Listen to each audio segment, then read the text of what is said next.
Le Grand Grimoire, également connu sous le nom de Dragon Rouge, témoigne de la fascination de l'humanité pour l'inconnu. Ce grimoire, enveloppé de mystères et chuchoté à voix basse, a captivé l'imagination des occultistes et des érudits pendant des siècles.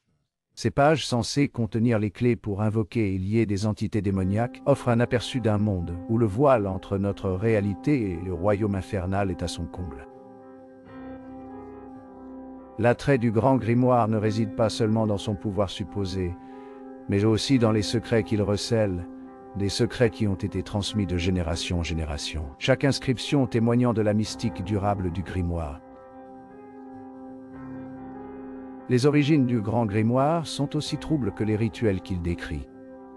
Certains pensent qu'il s'agit de l'œuvre de Salomon lui-même, un témoignage de la sagesse légendaire du roi et de sa maîtrise du surnaturel.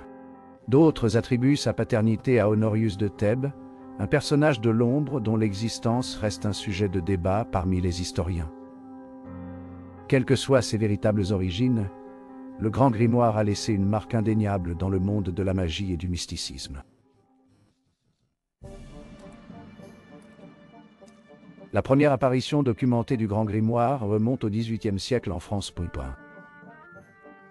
Cette période, marquée par un intérêt naissant pour l'occulte et une fascination pour le côté sombre de la spiritualité, fournit un terrain fertile à l'émergence du grimoire. La Révolution française, avec son bouleversement des structures de pouvoir traditionnelles et son adoption d'idées radicales, a encore alimenté la fascination du public pour l'interdit et l'inconnu. C'est à cette époque que le Grand Grimoire, avec sa promesse de pouvoir sur les forces infernales, trouve un public réceptif.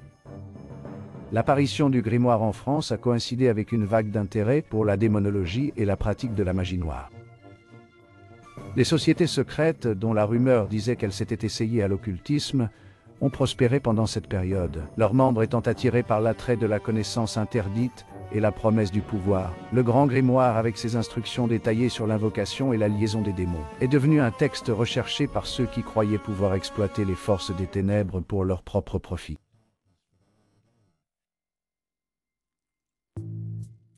Au cœur de l'enseignement de Le Grand Grimoire se trouve le concept de hiérarchie infernale. Cette hiérarchie, méticuleusement détaillée dans les pages du grimoire, présente une vue structurée du royaume démoniaque, chaque démon occupant un rang spécifique et exerçant un ensemble unique de pouvoirs.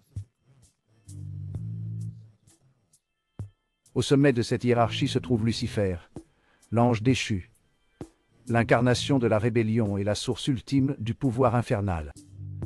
Au-dessous de Lucifer, par ordre décroissant de puissance, se trouve Belzébuth, le seigneur des mouches et le maître de la tromperie, et Astaroth, le grand-duc de l'enfer. Associés à la tentation et à la connaissance interdite, ces trois entités puissantes forment le triumvirat qui gouverne le royaume infernal.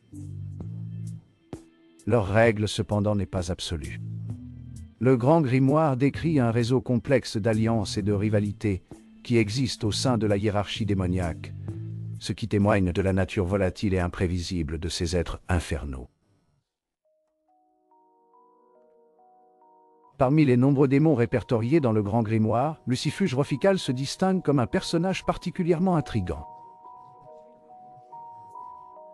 En tant que Premier ministre de l'Enfer, Lucifuge Rofycal occupe une position de pouvoir immense au sein de la hiérarchie infernale. Sa domination s'étend sur la richesse, l'influence et l'accomplissement des désirs terrestres.